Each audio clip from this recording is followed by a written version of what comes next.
Accidental international dental implants hospital advanced టెక్నాలజీతో ఎటువంటి దంత సమస్యలకైనా మా స్పెషలిస్ట్ డాక్టర్లతో ట్రీట్మెంట్ చేయబడును. Root canal, implants, aligners, laser treatment మరియు జుట్టుకు సంబంధించిన సమస్యలు కూడా పరిష్కారం చేయబడును. మా చిరునామా beside Bhramarambika Mallikarjuna theatre, Hyderabad.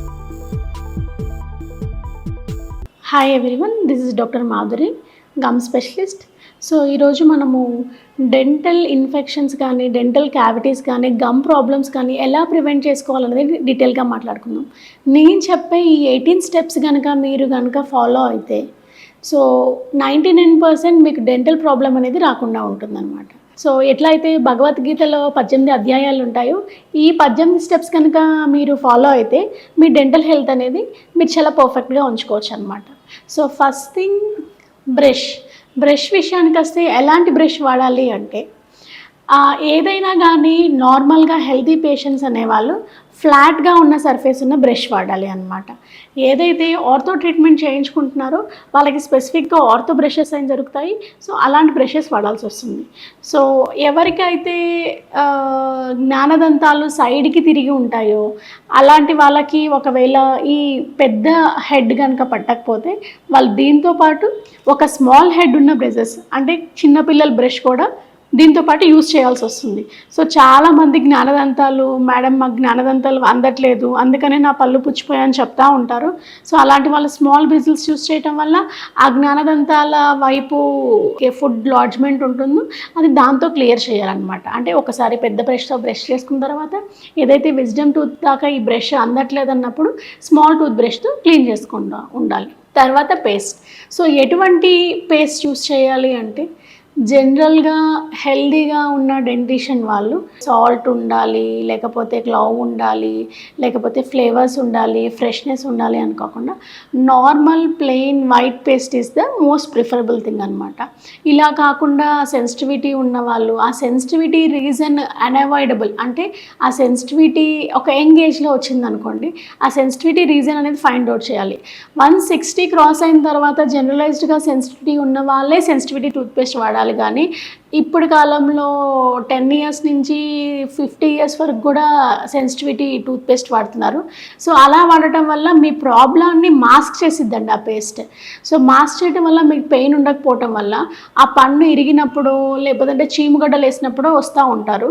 So అలాంటి సెన్సిటివిటీ టూత్పేస్ట్ అనేవాళ్ళు యంగ్ ఏజ్ వాళ్ళకి అసలు ప్రిస్క్రైబుల్ కాదు, until in some special cases in the special kits. So ఒకసారి డెంటిస్ట్కి వచ్చిన తర్వాత స్పెసిఫిక్గా ఒక చిన్న ఏజ్ వాళ్ళకి సెన్సిటివిటీ టూత్పేస్ట్ ఉన్నప్పుడే వాడాలి కానీ, so it should not be used for the routine thing.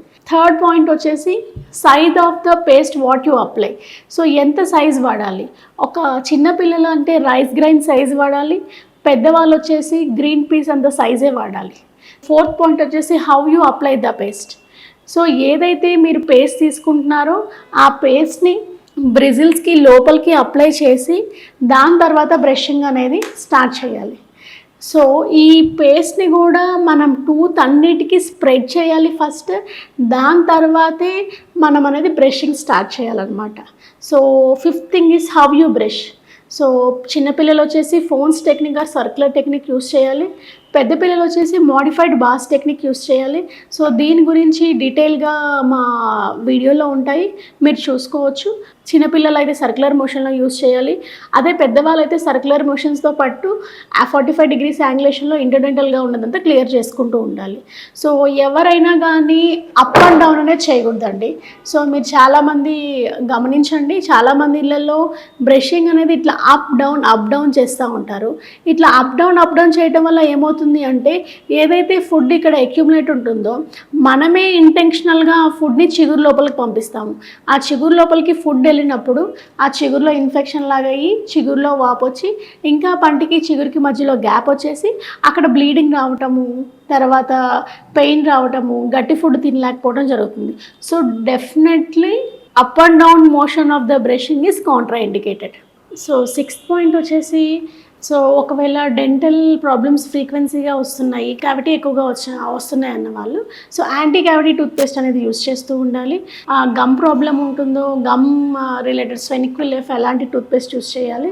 So ఒక ఏజ్ గ్రూప్ దాటిన తర్వాత వాళ్ళకి వచ్చే డెంటల్ సెన్సిటివిటీకి సొల్యూషన్ లేదు అంటే కాంప్లికేటెడ్ సొల్యూషన్ ఉంది, అది వాళ్ళ ఏజ్కి సపోర్ట్ చేయదు అన్న వాళ్ళు యాంటీ సెన్సిటివిటీ టూత్పేస్ట్ వాడాలి. సో ఇలాగే మీకు క్యావిటీస్ ప్రాబ్లం కానీ లేకపోతే ఎరోషన్ ప్రాబ్లం కానీ లేదంటే గమ్ ప్రాబ్లం ఉన్న వాళ్ళు డీటెయిల్గా మీకు ఏ టూత్పేస్ట్ బెటర్ అనేది మీకు ఏమైనా డీటెయిల్స్ కావాలంటే మా ఆక్సిడెంటల్ కాంటాక్ట్ అవ్వచ్చు అనమాట.